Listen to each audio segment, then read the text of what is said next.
we're going to talk about building a recession-proof business, because what Tony said is absolutely correct. I mean, we're looking at opportunities.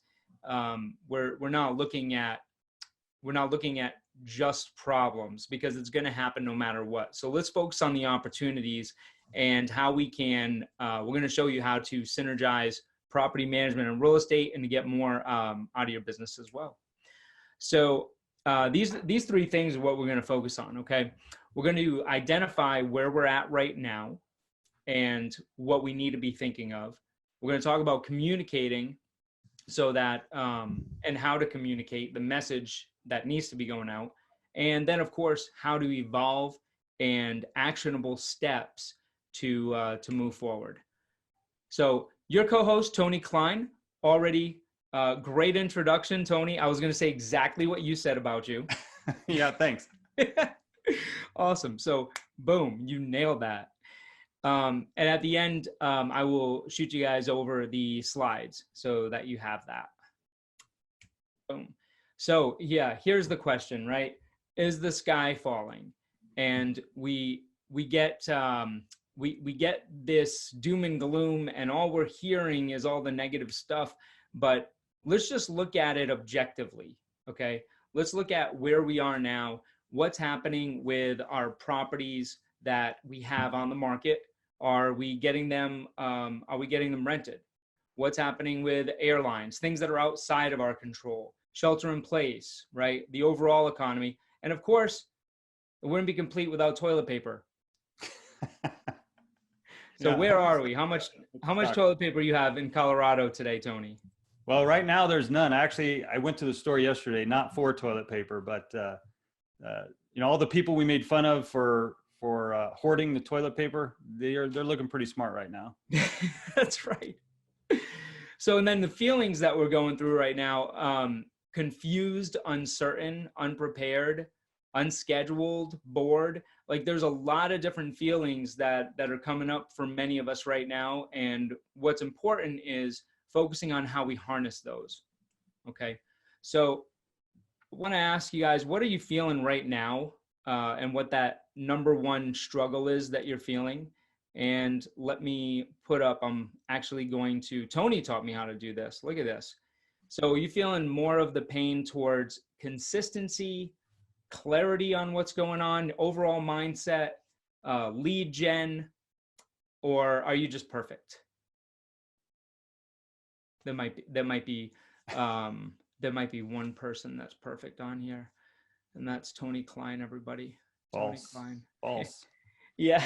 I already know which one I would pick, but I'm gonna, as a panelist, I'm not allowed to vote. So.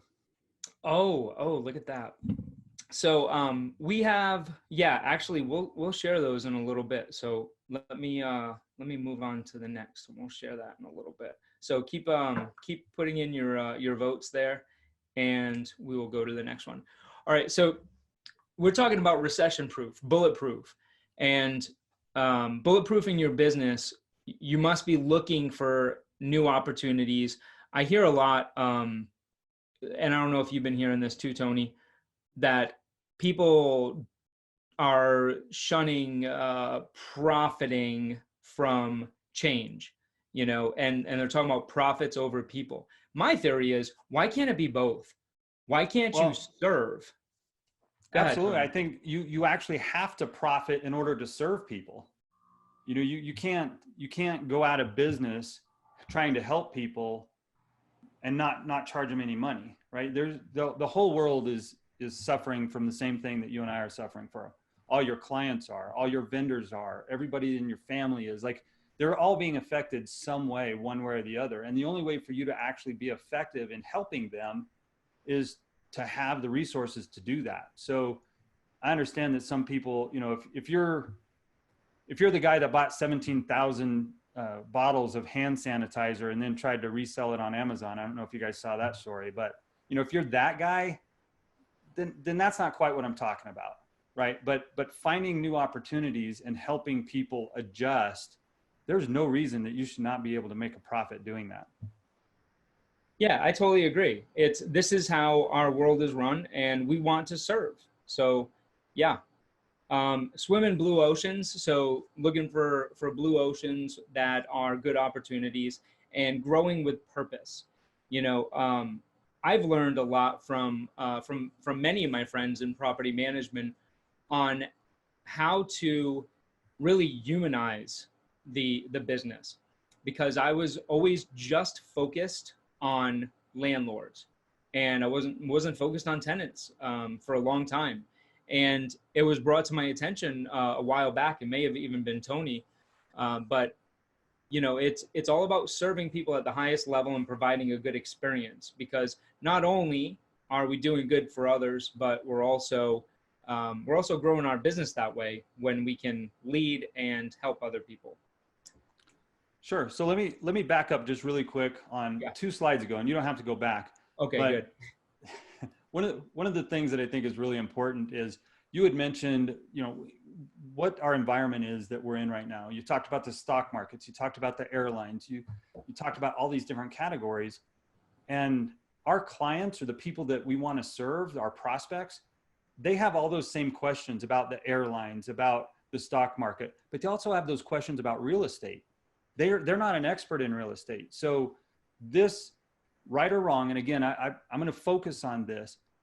This is a horrible tragedy that's happening, whether it's the virus that is affecting you, or it's the economic impact that's affecting you, or the people that you serve. No matter what, everybody's being affected, right? But that doesn't mean that you can't look for the good and the positive in this situation. So the positive is this gives you an opportunity to become the expert for the people that you know, the people you're marketing to. And there's going to be some real estate agents that hide from this because they don't have any answers, or they don't think they have the answers. But what I want to ensure you is, you know more about real estate than your clients do.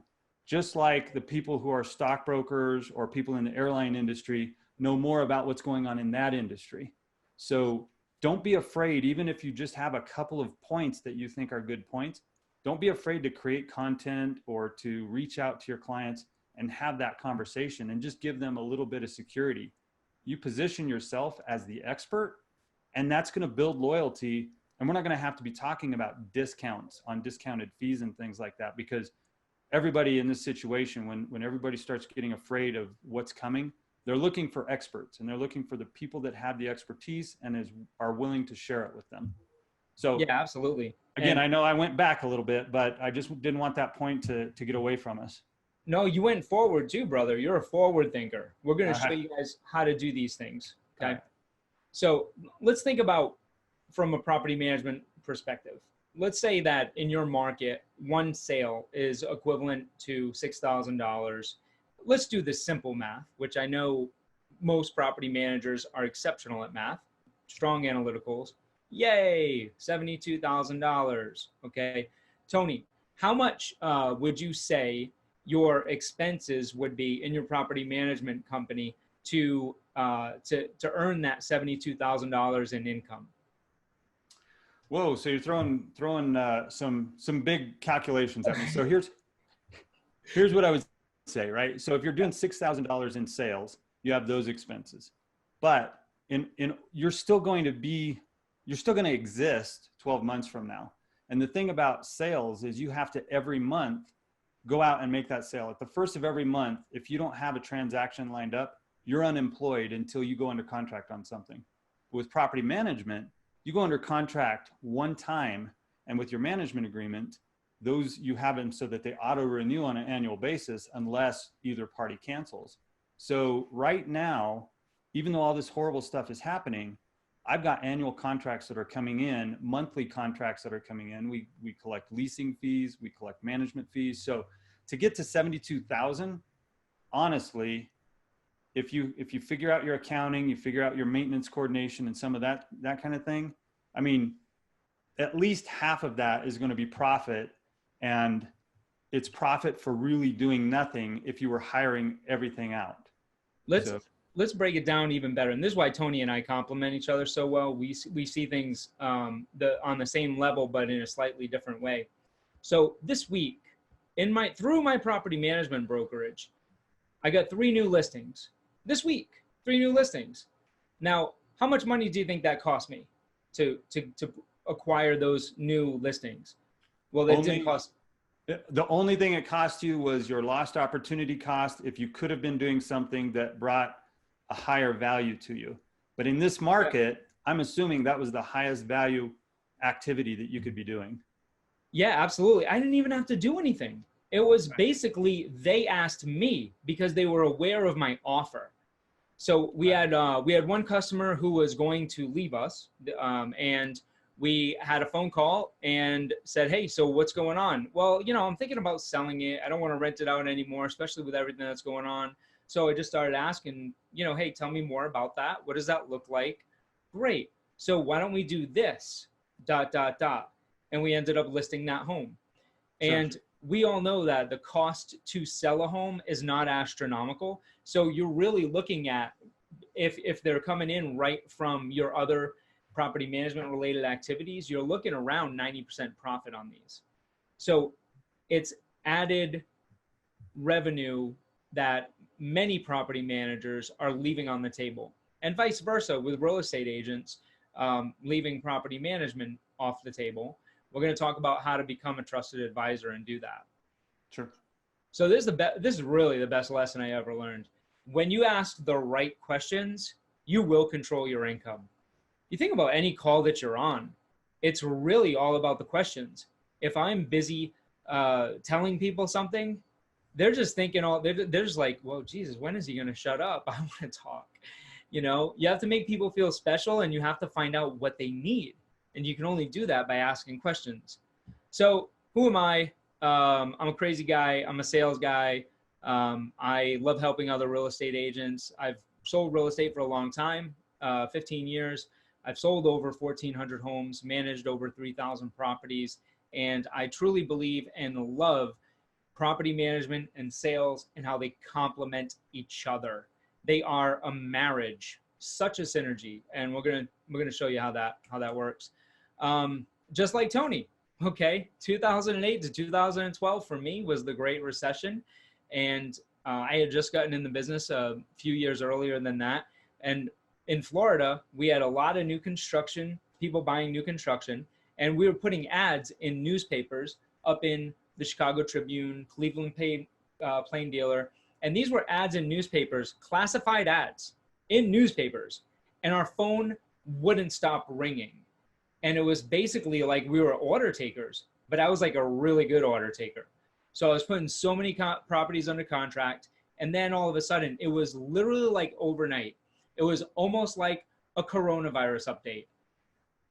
Everything stopped, like the music stopped, and nobody could sell. So it was like, okay, well, what do I do now? So for me, it kind of felt like not just my ship was sinking, but it was on fire. I could do nothing, or I could take action. So hey, Jake, if you guys, yeah. Let me just interrupt here, because this is such a crucial point. The people that do nothing right now, and I know I'm jumping ahead, I don't want to interrupt, you know. I want you to. But here's the thing, the people that do nothing right now, they're going to get run over by those that are adjusting to the opportunity. So I'm not here to sell you on, hey, you have to do property management. But what I'm here to sell you on, well, frankly, I don't have anything to sell. So what I'm here to help you with is I really want you to be open to being uncomfortable and changing what you're doing, because what you did on December 1st and January 1st and February 1st, those were old rules. We're playing by a completely different rule book. And as a matter of fact, the rules are still being written. So you have the opportunity to write some of those rules for your own future. So this is so critical. People are going to want to withdraw, and they're going to be afraid to take action. And somebody, a different mentor that I had, said, do something, even if it's wrong, because you only need to be right 51% of the time, right? So if you do nothing, we already know that where nothing is going to take us. So anyway, I know you're going over the history thing, but this is such a crucial point. I didn't want it to get missed. No, you're absolutely right. And a big reason why we don't take action is because of fear, because we don't want to fail. Nobody likes to be rejected. That's why public speaking is the most largely feared action, because we don't want to be rejected. But just like Tony said, you're going to fail. You're going to fail a lot. You know, it's just, what are you going to do and what are you going to learn from those? It's about learning. So I took action. If anybody knows me, I'm like either all out or like all in. So I went bananas and I put together a plan, and I started asking these sellers at this point who are under contract. I said, well, what do you want to do with the property? And they said, well, I don't know. What do you think? I said, well, would you consider renting it out? They said, yeah, that's a good idea. So awesome. Then I asked another owner. They said, yes. And I asked another and another. And then I was like, wow, this is really cool. I could make something out of this. And I didn't even know property management was a thing. I didn't know it was an industry at that point. Literally, I was really young. And then I had asked a realtor, and I said, hey, what are you going to do with your properties that aren't going to sell, that people were looking to flip? Would they want to rent them out? Because I'm doing that now. And they were like, yeah, let's do that. So I started growing a property management business, and my growth exploded. So everyone else is going out of business, but my growth was exploding. And it was because of property management and distressed properties, but that was a little bit later. Carpe potestatum. Entrepreneurs, it's our job to identify and seize opportunities. And this is what we've been talking about, right, Tony? Yep. So where we are now, identify, communicate, and evolve. So to identify, let's look at the industry trends, the updates, like not what's happening outside of our industry, even though that is important for us. We're not the experts in that. There's people that are experts in that. Inventory, how many units you have on the market, how many are under contract to be rented, how many that are moving in, days on market, showings. So knowing the industry trends and the updates, this is what you were talking about before, Tony, building that authority and creating certainty during uncertain times. This is the biggest fear. We're all uncertain because we don't know what's going to happen tomorrow. Yeah. So if we build that authority, we're making people feel at ease. And we're going to show you how to do that through the communicate as well. Knowing your inventory. Tony, how are you guys doing with your on the markets? What does Colorado look like right now? So for the sales side on the markets, I mean, we right now, effective where we are right now, most of the counties in the Denver metro area have gone on to what they call essential businesses only. It's funny because property managers are actually included in that under the, we're considered essential, or our activities are considered essential to be able to maintain the property and to protect like life and people's homes, right? So we're still able to coordinate all our maintenance. We're still able to do that side. There was the stay-at-home orders were actually silent on real estate transactions. So the Colorado Association of Realtors, they're working hard to figure out what kind of addendum. I know, Jay, you sent me one that Florida had come up with. But right now things are sitting active because nobody's closing on business right at the moment, simply because there's so much unknown. And so what we're seeing is that the actives, even though, at the end of last year, there weren't a lot of actives compared to historical data, what we're seeing is that the properties that are on the market now are staying on a lot longer. And what about for property management, your vacancies? So on the vacancies, what we've done, this is probably getting a little bit in the weeds, but if you've got a good tenant that's paying, we're negotiating with them. But the properties that are on the market right now, a lot of us have the ability to do self-showings through the technology. It's different on when you're the property manager, you can actually have an agreement where you can go in and allow tenants to actually go into the property. So as far as the social distancing and all of that stuff, we're able to still accommodate and still help our clients, and we're still leasing properties. Matter of fact, we just leased one of the ones that I own today through that same process.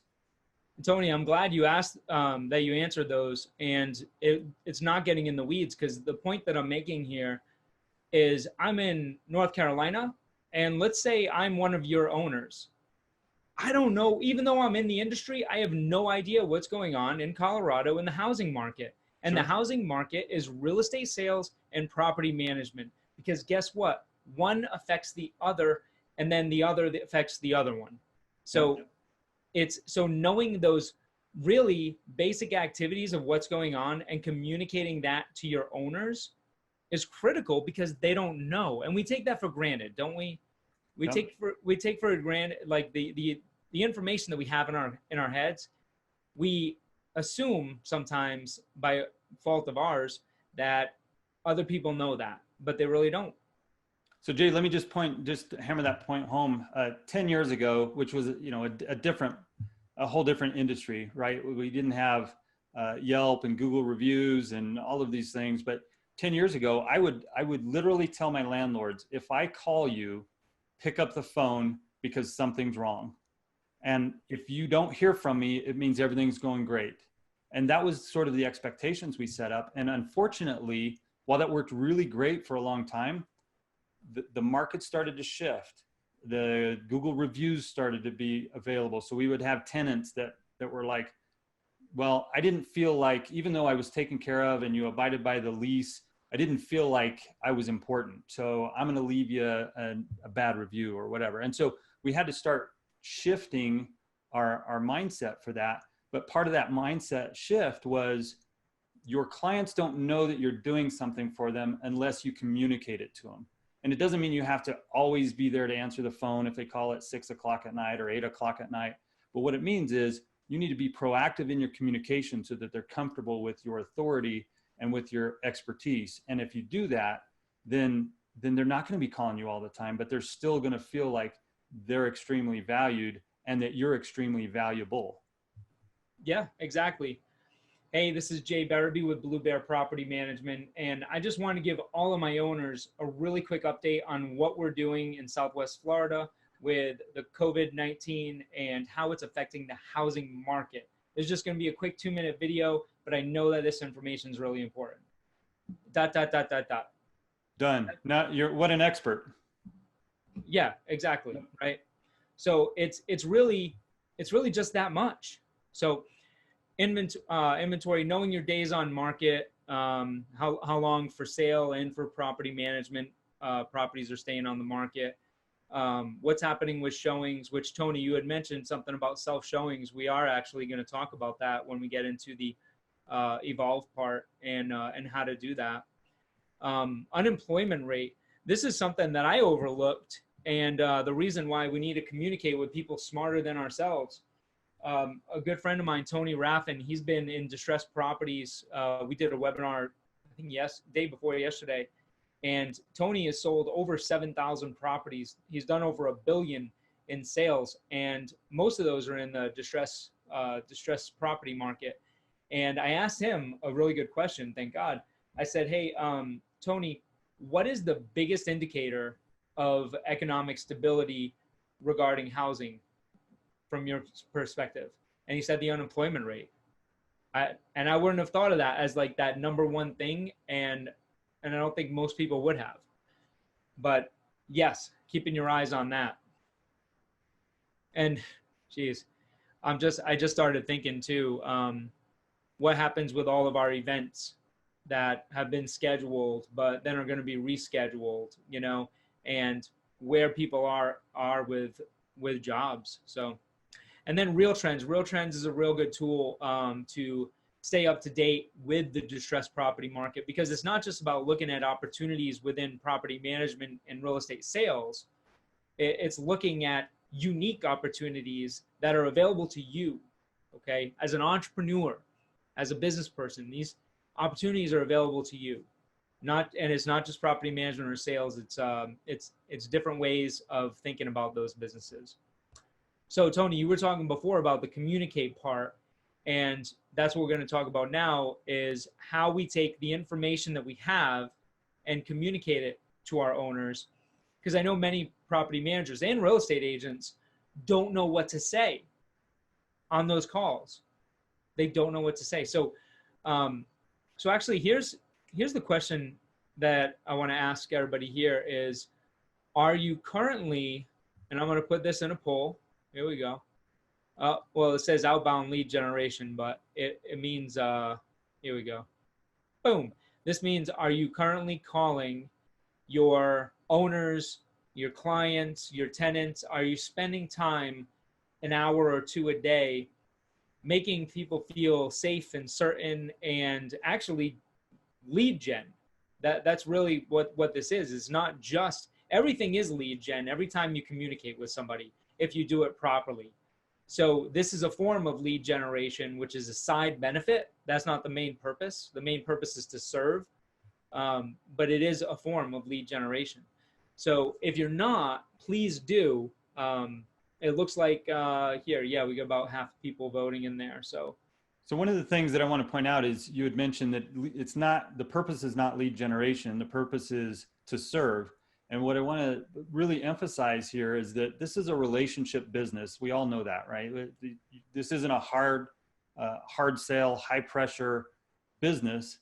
You still have to have your scripts and techniques down, but this is really a relationship business.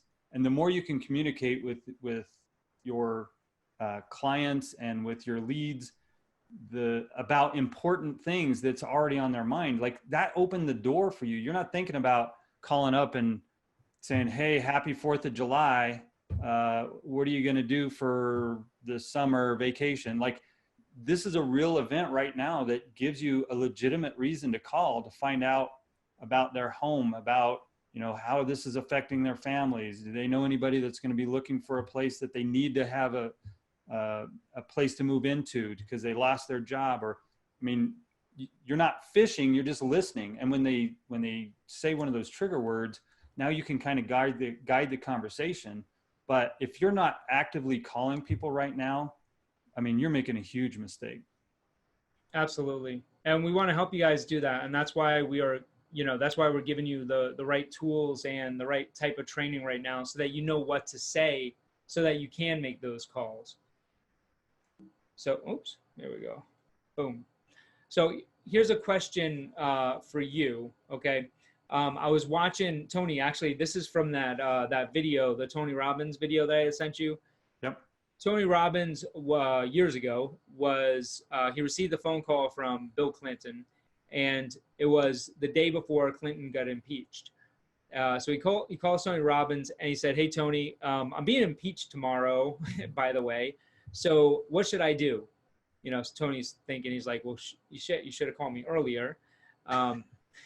But in all reality, it's not what should you do, it's what do you want, which is really the important question. And if we focus, I was actually applying that earlier today into my business.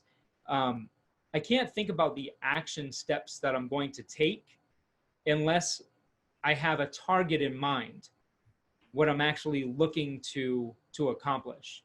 Can you relate, Tony? Yeah, absolutely. I mean, if you don't know where you're going, you know, any direction will do. Like, you have to have that end goal in mind before you know what steps you need to take to get there. That's right. Yep. So strengthening your bond and rapport, this is how you intro the call. Okay. So the first thing that you do when you're calling your owners is, you know, just ask them, hey, how's it going? How are you dealing with everything? This is usually what you're really good at. Just asking those rapport building questions, that intro stuff, right? Wow, man, this world has been really crazy the last couple of weeks. How are you guys holding up? What's going on over there? And then just listen. Exactly. Yeah. Shut up and listen. And you'll hear what they say. So what's been happening in your state? How are you preparing for the future? This is one I really like, because when we're asking them, how are you preparing for the future? You can ask it in whatever way you want. There's a big false mindset that society has around scripts. And well, it's because people use them in the wrong way, and they relate salespeople to like used car salesmen, which I am not downing used car salesmen, you know, but that's society's impression, right?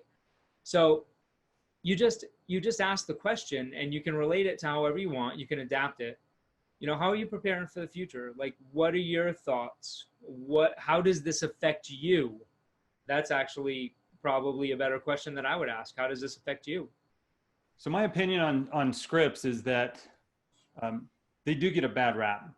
And if your real goal is to serve somebody, then you need to be prepared to communicate with them as effectively as possible while still being able to listen to what their answer is. So if you're thinking about what you're going to say and trying to come up with the right words at that time while they're talking to you, one of those two things is going to suffer. Either you're not going to communicate effectively, or you're not actually listening and you're just waiting for them to quit talking so that you can then say what you want to say.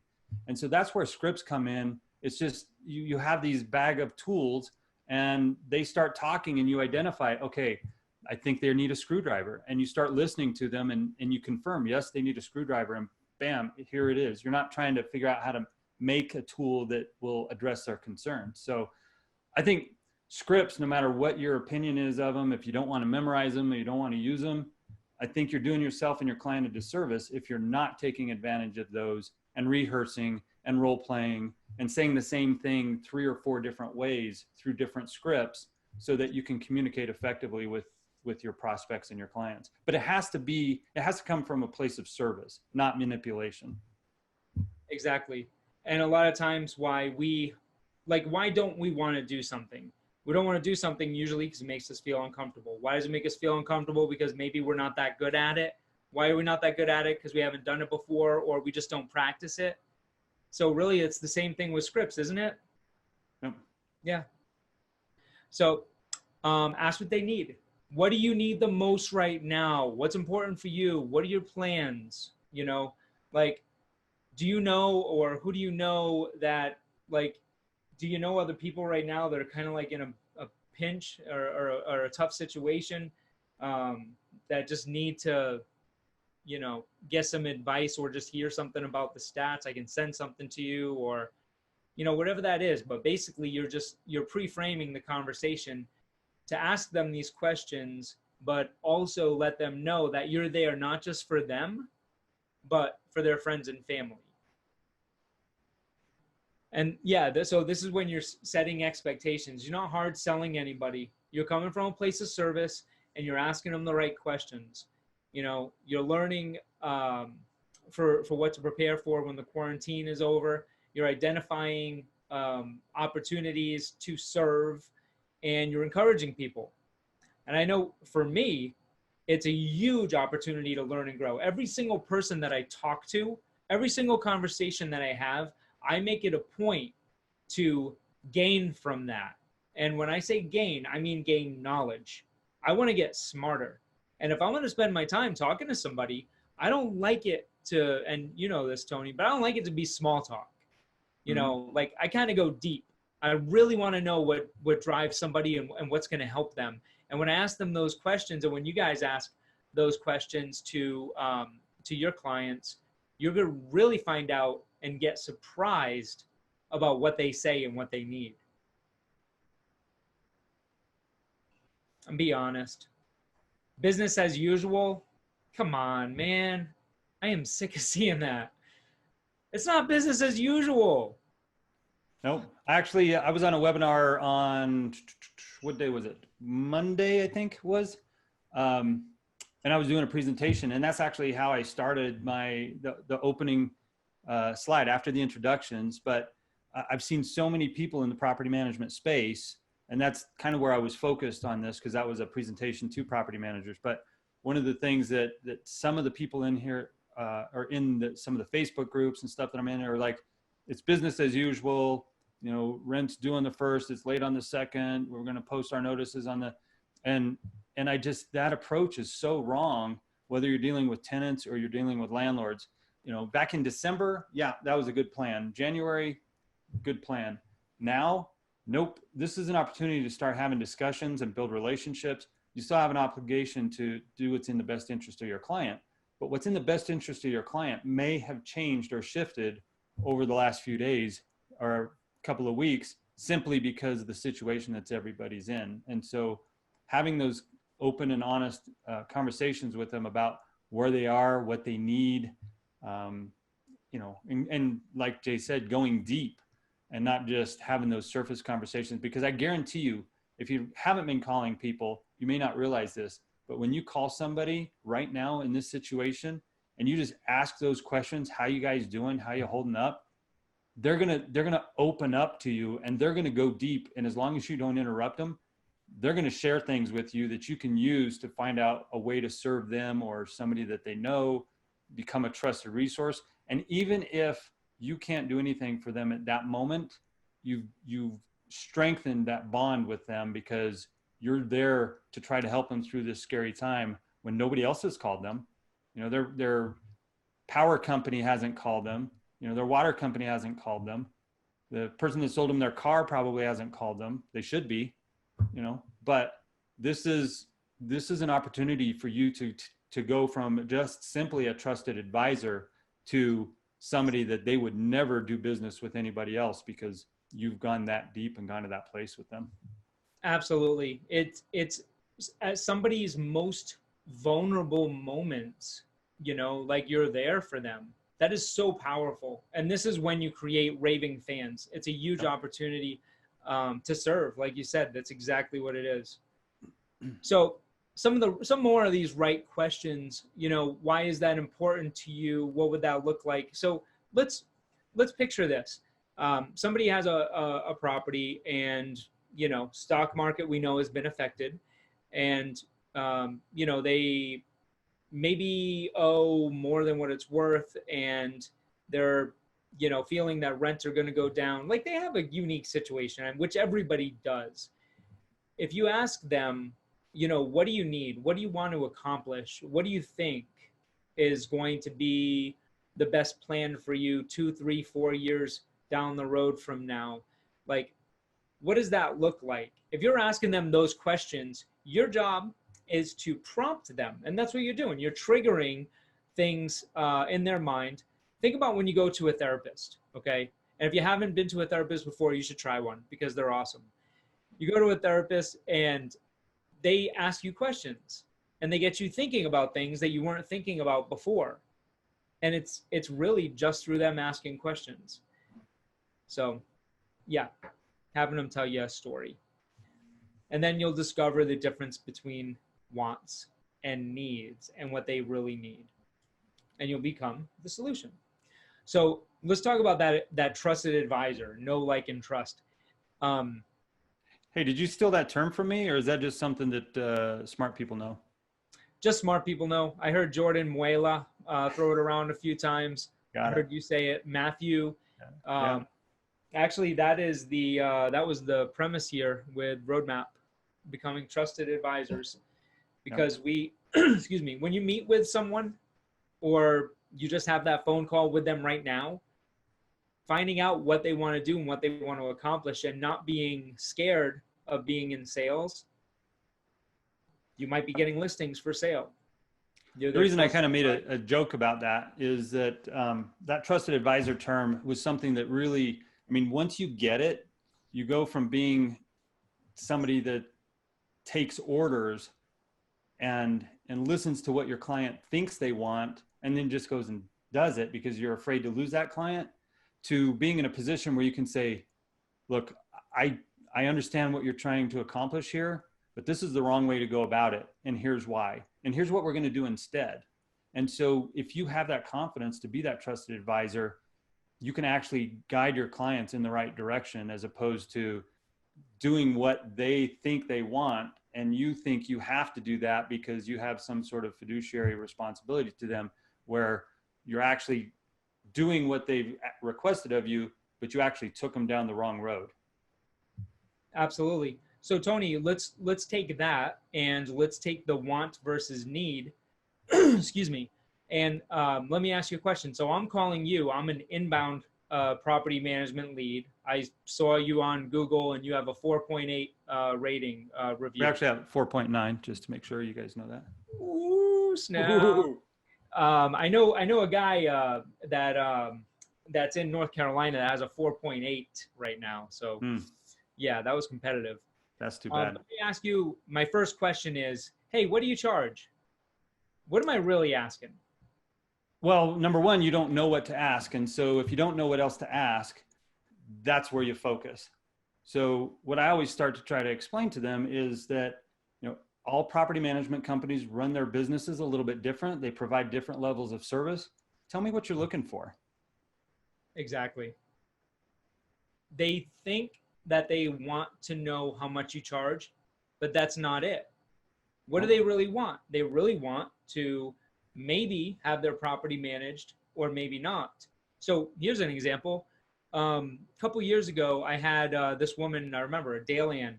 She called in and she said, hey, how much do you charge? I have a fourplex in Naples. And I said, hey, great question. It depends on your needs. So tell me a little bit about what's going on. Yeah. So, oh my God. If I didn't ask her that question, I was not serving her at the highest level, because you know what I found out just from asking her that question? Her husband had passed away 2 years ago. She doesn't know how to manage money. She just bought a preschool and she knows nothing about preschools, and it's hemorrhaging money. This fourplex had a commercial loan tied into it that was coming up due in 6 months, and she was going to default and they were going to take it from her. And it wasn't in her best interest to rent it out or for me to take over the management because it was a headache. It was in her best interest to sell the property.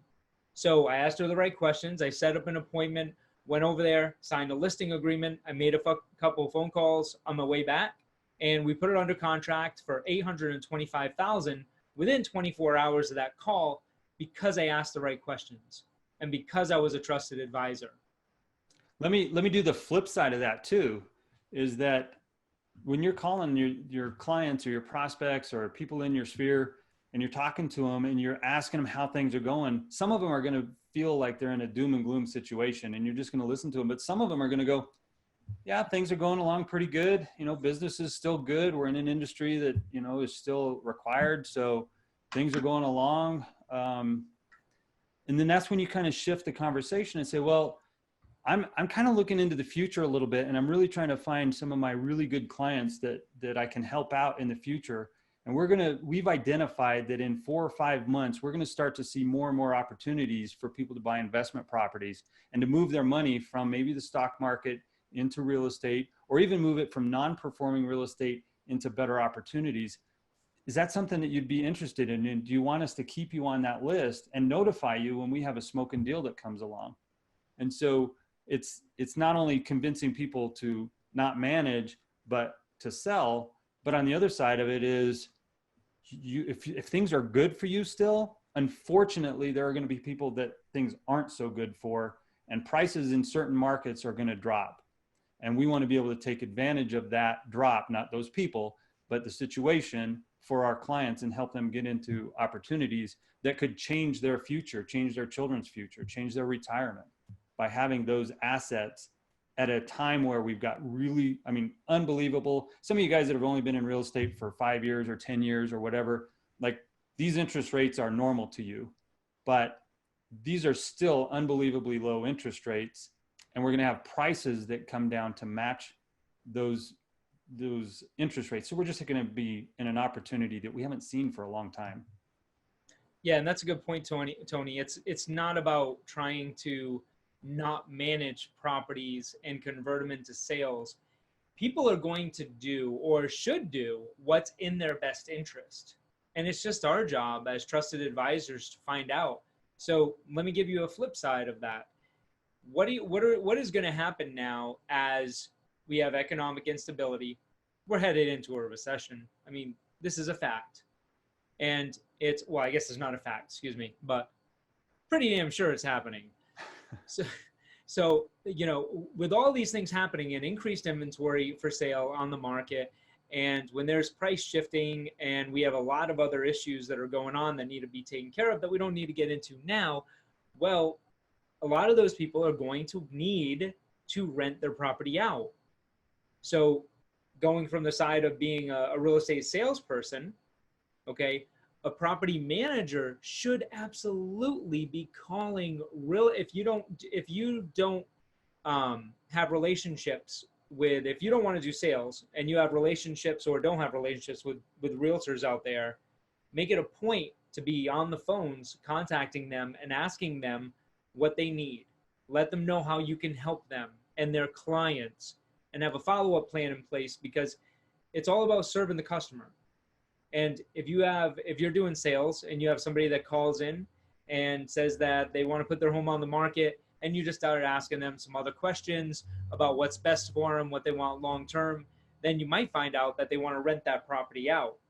Now, if you didn't ask them the right questions, but they decide that they do want to rent the property out, and they just go with somebody else to do that, then you just lost a door to manage and a sale because you didn't ask the question. So it's not about pushing somebody in the corner. It's way the opposite.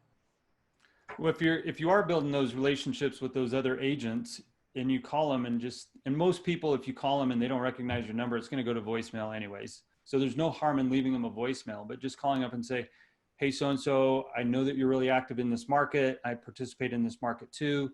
And I just want to let you know, we do a lot of property management, a lot of leasing. I know you're going to be coming across clients that you have either talked to or you're going to talk to that wanted to sell and now aren't quite so sure. And they have some questions about whether or not they should rent their property out.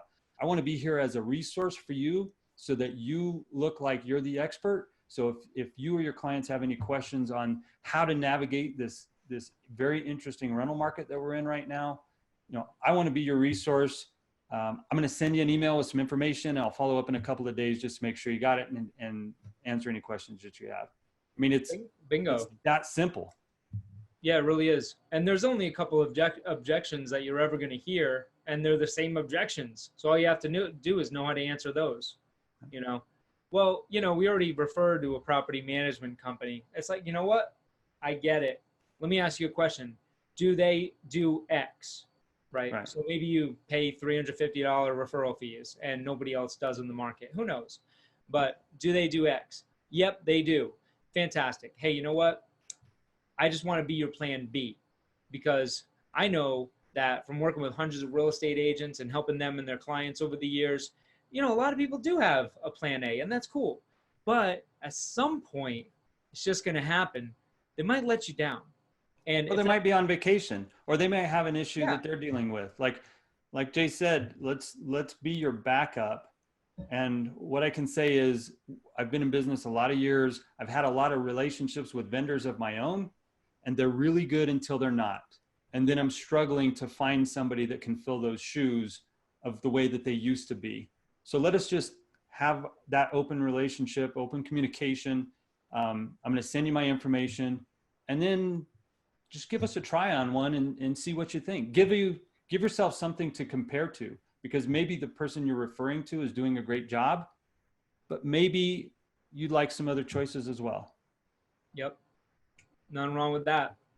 And then when you can present to someone, say you go on a listing presentation for sale or for rent, you're on that presentation or you're on the phone call, when you're asking the right questions, if they want to rent it out or if they want to sell it, guess what? It's going to be with you. You're the only logical decision as long as you serve. So this is just I just want to show a script shift for a for sale by owner script. And it's similar with for rent by owner, the way I lead into these. If there's anything about me that I love, it's using scripts and just being able to use them in a way to where I'm really able to connect and help somebody. So, hey, I'm calling about the home for sale. Is this the owner? Yeah, it's the owner. Hey, this is Jay. I'm a local realtor and property manager in the area. Now, see what I just did is I shifted completely, because when I say I'm a local realtor and property manager in the area, they're not used to hearing somebody say that. So I just captured their attention, and they're like, oh, wow, I'm listening. I also took their guard down a little bit, because they're getting called from other real estate agents and they feel like they're being overwhelmed with those calls. So this totally shifts their mind. I work with a lot of buyers and sellers in the area. I was just wondering, if any of my buyers happen to find a property online, are you paying any kind of commission to agents? And you're just asking them a question because they want a buyer, right? So You're asking them that question. And then you move into, hey, I'm just curious, have you ever considered renting the property out? So now you'll find out both of those situations. You'll build that rapport. You set the appointment. And now you're the only logical decision. Boom. Who here would like to know what to do next? Let's do that. So wrapping it up, we're going to do we're going to talk about how to evolve and what we need to do in our business to move forward, shifting the mindset, tech tools, leveraging remote teams. And we're going to give you the overview on these things so you can take away actionable steps to make your plan to move forward. So it's not business as usual. You have to be a first mover. And then when you do that, you're going to start building a recession-proof business because you're forward thinking. So tech tools and training. What have we learned about Zoom over the past couple weeks, Tony? Well, I'll tell you what I learned last night. I went on to their support chat and put in a support request, and I became number 707 in the queue. So the reason I bring that up is there are a lot of people that have decided that Zoom is the new communication tool. So it wasn't necessarily about me being low in the queue. What it meant was there are so many people that have adopted this tool already and that are now having questions about how to best utilize it. So the point is, if you're not using Zoom and you're not figuring that out, you're not having video conversations with people, you need to start doing it. And just to drive home a point on that, I teach a video class for real estate agents and for property managers. And everybody says, well, I don't like the way I look on camera. Well, I hate to break it to you, but that's not the way you look on camera. That's the way you look. And everybody else is already used to that. You're the only one that thinks you look like you did 20 years ago, or 20 pounds ago, or whatever, right? So everybody else is already used to the way you look, the way you sound. And so just do it. Just get on Zoom and start using it. Yeah, you're so right. And there's specific ways you can use Zoom right now for your customers. So if you have a bunch of landlords that you feel comfortable would all want to be in a forum where you can communicate with them what's going on in the market and within the housing industry, you can use Zoom to do that. And that way you can leverage your time so that you're not having to make as many one-on-one calls. Depends on how many owners you have and how short or heavy on staff you are at the moment. Utilizing Slack, because we have to do more with less. It just keeps happening. Like every year it's worse. We have to do more with less. And in order to leverage, we have to leverage the other tools that are out there. Slack is a great communication tool for your team. It archives your conversations, it segments them. Are you using Slack, Tony? Yeah. Yep, we use Slack. It's a great tool. We use Slack, we use Voxer. Yeah. One thing I would go back and just hammer on with the video just real quick is that you can still be making these individual phone calls, but right now there's a need for people to be getting information about what's going on with the housing market, the sale market, the rental market. And so again, you need to find the small nuggets of opportunity throughout this. And one of the nuggets of opportunity is if you've got a Facebook business page for your brokerage or you as a broker, everybody you talk to say, hey, I know I probably don't have time to be calling all of my clients. I called you specifically because you're important to me, but I want to let you know I'm going to be doing some additional mass communication. So go to my Facebook page and like that. And I'm going to be putting up data there, once a week or every other day or whatever. And if you see something that you are curious about or want more information about, feel free to reach out to me. But that way I can keep in communication with you. So it's a way to build your audience online and to help build your brand without necessarily having to call every client, every week. You can still be in contact with them. Yeah. And let's talk about non-clients, people that are just in your target market area. You start reaching out to them and you start marketing to them however you want to do it, whether you want to do it through Facebook ads or if you have a list that you want to call out to or email out to, and you start doing Zoom webinars for them, you know, like giving them updates. So now you're not just serving your current clients, but you're serving a whole wide audience of potential clients, future clients. Same thing, you can do this for real estate agents. You can create video and answer property management related questions for real estate agents and serve them right now as well, because they're going to need to refer that business. So one of the things that I did with my mindset shift a long time ago, and you may agree with this, you may not, but I say clients a lot. And when I say that, what I mean is, in my world, everybody is a client, whether they're a current client or future client, until they tell me that they're not. And so I'm in business to serve my clients. And so it's just like Jay said, I mean, other real estate agents are my client. If they refer somebody to me and then I pay them a referral fee on a property management side, they're my client. We have a different relationship than a brokerage relationship. But until somebody says that they don't find value in anything that I have to offer, they are a prospect. And in my mind, all prospects convert to clients until they tell me they're not going to. So pretty much you're doing business with everybody. I'm open for business with everybody. I like it. I like it. They can self-qualify or I can disqualify, but I'm not shutting the door on anybody. There'll be different channels for different people. Yep. So other things that you need to be thinking about right now is how to leverage remote teams. Remote teams will put gasoline on your fire because they'll allow you to leverage the activities that you just don't like doing or you're not really that good at. And what I would recommend is write down 3 to 5 activities that you're just not good at or you don't enjoy doing, because you probably shouldn't be doing those anyway. And you can find out how to leverage those. Prevents procrastination, because a friend of mine, Matthew, he had told me that, Jay, the things that we don't do them for a reason, because we're not that good at them. So you won't be procrastinating as much. To be successful, and I learned this the hard way, but to be successful with remote teams, you have to have strong systems, a good hiring practice, integrate them well, and train them.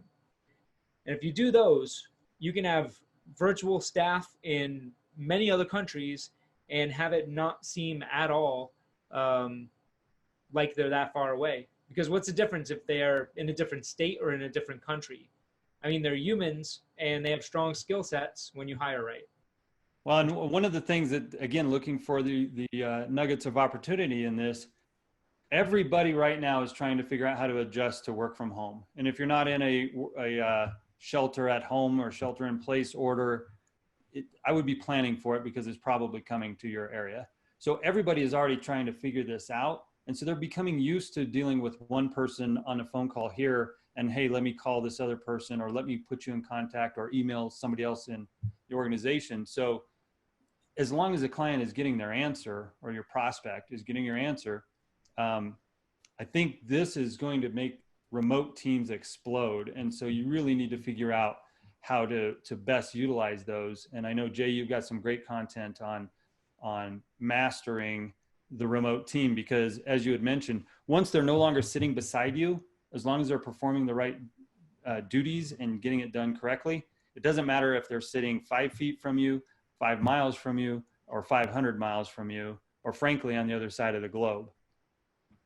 Yeah, no, I totally agree. And it's a lot, they're capable of a lot more than we initially think. And I learned that myself because I was of the other mindset before. Now think about the new revenue streams that you can have integrating sales and property management, whether you're in real estate sales or property management. You just totally multiplied the amount of lead sources that you can prospect. You got for sale by owner, for rent by owner, and it's a similar value proposition in the call. Absentee owners who don't live there, they live in another state. Existing networks, Dream 100, one to many. So I talk about that in terms of like a real estate brokerage. So if you're doing property management and you know the owner, so I have an exclusive in Florida with a broker that has 800 agents, and you know that's pretty good one to many, because he knows, likes, and trusts me, and so do the agents, because it's, you know, ipso facto. Expired listings for sale, homeowners associations, database, the people who already know, like, and trust you. New construction. Think about that. People that are purchasing new construction, there's many of them that are just purchasing for investment. And if you capture the rental on a new construction property, then what's going to happen when they want to sell? You're going to sell it for them as well. So it's really having two different offers. I mean, there's not many businesses out there that thrive with one offer. And in housing, it's really just logical to have those two offers and present them: property management or sales.